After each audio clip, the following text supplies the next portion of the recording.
నమస్తే, నేను Sreeja, tarot card reader, crystal healer, లామాఫెరా therapist, horoscope reader and switch board therapist. ఈ ఎపిసోడ్స్లో మనం ద్వాదశ రాశులకి సంబంధించిన టారో కార్డ్ ప్రెడిక్షన్స్ చూద్దాము. అలాగే మీలో ఎవరికైనా సరే టారో కార్డ్ రీడింగ్ కోర్స్ నేర్చుకోవాలనుకున్నా, learning about and crystal healing, crystal grids course నేర్చుకోవాలనుకున్నా, అలాగే లామాఫెరా హీలింగ్ కానివ్వండి, స్విచ్ బోర్డ్స్ థెరపీ కానివ్వండి, హారోస్కోప్ రీడింగ్ కానివ్వండి. Horoscope reading, horoscope totally different. Horoscope అనేది ప్రెడిక్షన్స్, హారోస్కోప్ రీడింగ్ అనేది ఒక మనిషి లైఫ్ స్టైల్ ఎలాంటిది, తనకి ఆ పనులు జరుగుతాయా లేదా అనేది ఒక మనిషి యొక్క ఎనర్జీస్ని రీడ్ చేసి చెప్పేయచ్చు. సో ఆ కోర్సెస్కి సంబంధించిన వివరాలు, అలాగే కోర్స్కి సంబంధించిన డీటెయిల్స్ తెలుసుకోవడానికి, డౌట్స్ క్లియర్ చేసుకోవడానికి, అలాగే కోర్సులో జాయిన్ అవ్వడానికి స్క్రీన్ మీద కనిపిస్తున్న నంబర్స్కి కాల్ చేసి, అలాగే వాట్సాప్ చేసి మీకు నా డౌట్స్ని క్లియర్ చేసుకుని క్లాసెస్లో జాయిన్ అవ్వచ్చు.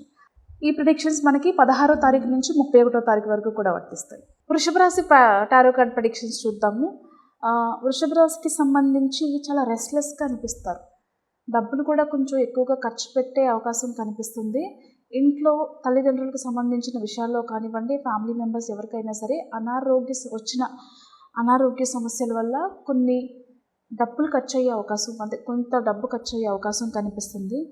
అలాగే మీరు చేసే ఉద్యోగంలో కూడా ఒక రకమైన ప్రెషర్ ఉంటుందన్నమాట. ఒకప్పుడు ఉన్న ఫ్రీడమ్ కంటే, అంటే కొంతమంది వర్క్ని చాలా ఇష్టపడి చేస్తూ ఉంటారు, కష్టంతో కాకుండా చాలా ఇష్టంతో చేస్తూ, ఎంజాయ్ చేస్తూ ఉంటారు.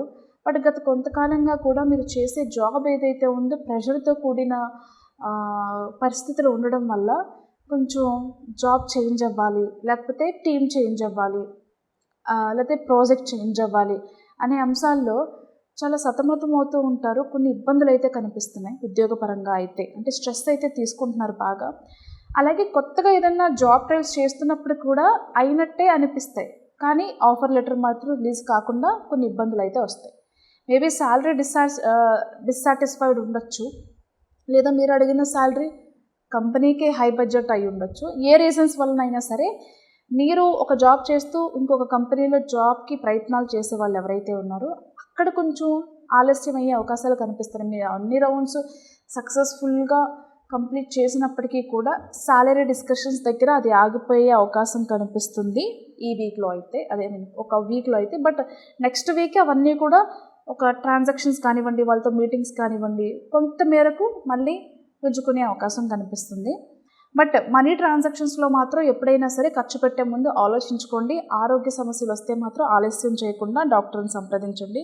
బట్ కుటుంబ సభ్యుల వ్యవహారాల్లో చాలా రెస్ట్లెస్గా అనిపిస్తారు. బాగా తిరగడం కానివ్వండి, హాస్పిటల్స్లో ఎక్కువ టైం స్పెండ్ చేసుకోవడం, మీ టైంను కూడా వదిలేసి టైంకి తినకుండా నిద్రపోకుండా అక్కడే కొంచెం కుటుంబ సభ్యులతో ఎక్కువ టైం స్పెండ్ చేయడం ఆరోగ్య నిమిత్తంగా, ఇలాంటివి కొన్ని అయితే కనిపిస్తున్నాయి. అలసిపోయినట్టుగా అనిపిస్తుంది, జీవితంలో ఎక్కడో ఏదో కోల్పోయి మిస్ అవుతూ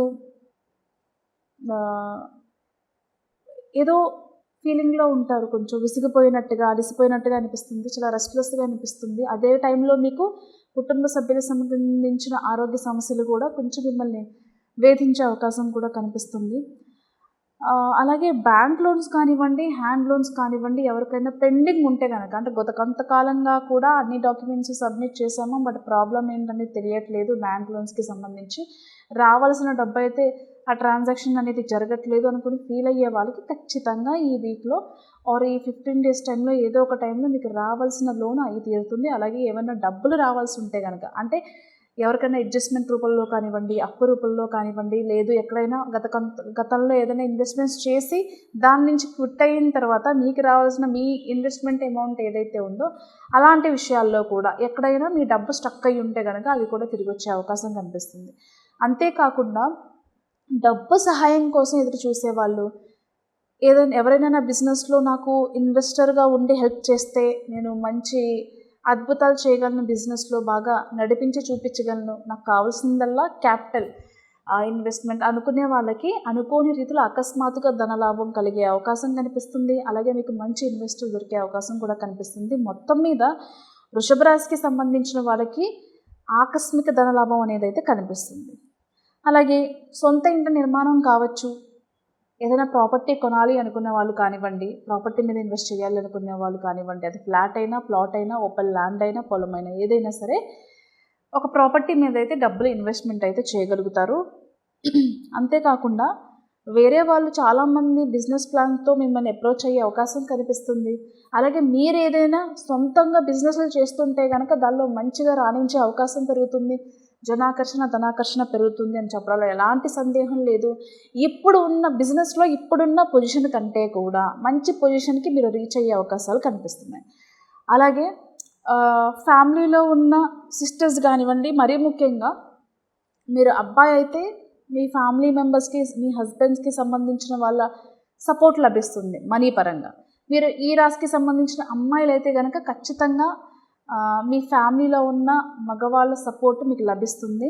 మనీ పరంగా ఏదైనా ప్రాపర్టీ కొనాలనుకున్నా కానీ, ఏదైనా చేయాలనుకున్నా కానీ ఖచ్చితంగా ఇంట్లో ఉన్న వాళ్ళ సహాయం అయితే అందుతుంది. జాగ్రత్తగా ఉండండి. డబ్బు మాత్రం తక్కువ ఖర్చు అయ్యేలా చూసుకోండి. అలాగే కొన్ని విషయాల్లో కొంచెం డైలమాలో ఉంటారు. చెయ్యాలా వద్దా, వినాలా వద్దా, వెళ్ళాలా వద్దా, ఒక ప్రెషర్తో కూడుకున్న డెసిషన్స్ అయితే తీసుకోవాల్సిన టైం అని చెప్పచ్చు. కాబట్టి ఏం డెసిషన్ తీసుకున్నా ఆలోచించి మంచి నిర్ణయమే తీసుకోండి. అలాగే మీ అందరికీ తెలిసిందే, చాలామంది యానిమల్స్ని అబ్యూస్ చేస్తుంటారు, ఫిజికల్ అబ్యూస్ చేస్తూ ఉంటారు. ఎక్కడైనా సరే గోహత్యలు కానివ్వండి, యానిమల్స్కి సంబంధించి వాటిని హింసించడం కానివ్వండి, స్టేరీ డాగ్స్ని అబ్యూస్ చేయడం కానివ్వండి, ఫిజికల్ అబ్యూస్ చేయడం కానివ్వండి, ఎప్పుడైనా జరుగుతున్నప్పుడు ఫోన్లో షూట్ చేయడం కాకుండా మీ వంతుగా వాటిని రక్షించే ప్రయత్నం అయితే చేయండి. అలాగే కుదిరినప్పుడు మీరు అనుకోవచ్చు మాకు కుదరదు అట్లా టేక్ కేర్ చేయడం అన్నప్పుడు, ఎప్పుడైనా కుదిరినప్పుడు కనీసం కొంచెం ఆహారం అందించడం, అలాగే వాటికి దాహం వేస్తూ ఉంటుంది, మురికి నీళ్ళు తాగుతూ ఉంటే చాలా చోట్ల నేను అబ్జర్వ్ చేయడం జరిగింది.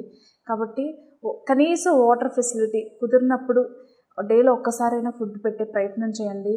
మనుషులతో పాటుగా అవి కూడా ఈ భూమి మీద జీవులే, కాబట్టి అవి కూడా ఇక్కడ హ్యాపీగా ఉండడానికి అర్హులని చెప్పి ప్రతి ఒక్కరు గుర్తించి వాటికి సాయం చేస్తారని మనస్ఫూర్తిగా కోరుకుంటున్నాను. అలాగే గోహత్యలు కూడా ఎక్కువ జరుగుతున్నాయి మాంసంగా అమ్మడానికి. దయచేసి అది ఆపండి. మీకు ఎక్కడైనా కనిపిస్తే కూడా దాన్ని ఆపే ప్రయత్నం చేయండి. అంతేకాకుండా చిన్న విన్నపం ఏంటంటే, ల్యాగ్ చేయాలని అనుకోవట్లేదు, బట్ నాకున్న బాధనైతే వ్యక్తపరుస్తున్నాను. మనకున్న కోరికలకి ఏదన్నా మనకు ఒక విషయం ఉందనుకోండి, ఒక గుడికి వెళ్ళి దేవతలకి ఆ కోరిక తీరితే కోడిని బలిస్తామనో, బర్రెలు బలిస్తామనో, మేకలు బలిస్తామనో చెప్పి కోరుకుంటూ ఉంటారు. దయచేసి అలా మొక్కకండి. మీకున్న కోరికకి ఒక జీవిని ఎందుకు బలి చేయాలి? వాటి రక్తాన్ని ఎందుకు మీరు చూపించాలి? ఆలోచించండి. శంకరాచార్యులు వారు మనకి ఆ బలి ప్లేస్లో, అలాగే ఆ రక్తం ప్లేస్లో మనకి కుంకుమ పూజన అనేది అందించడం జరిగింది. మీరు ఎప్పుడైనా ఒక 100 మంది అనాథ పిల్లలకో లేకపోతే వృద్ధులకో సాయం చేస్తానని మొక్కండి తప్ప, లేకపోతే ఘనంగా జాతర జరిపిస్తామని మొక్కండి తప్ప, జంతు బలిస్తామని మాత్రం మొక్కకండి. ఎవరికైనా మీకు తీరని కోరికలు ఉంటే జంతు బలి ప్లేస్లో మీ వేలును బలిస్తామనో, మీ చెవులు బలిస్తామనో, మీ చేతులు బలిస్తామనో, కాళ్ళు బలిస్తామనో మొక్కుకోండి. బట్ జంతు బలి అయితే చేయకండి. దయచేసి అర్థం చేసుకోండి. అండ్ మీరు ఇది తప్పుగా తీసుకున్నా పర్వాలేదు, నా ఒపీనియన్ నేను మీకు చెప్పాను. సమాజంలో మంచి మార్పు రావాలంటే మీ వంతు కృషి కూడా చాలా అవసరం, కాబట్టి దయచేసి అర్థం చేసుకోండి.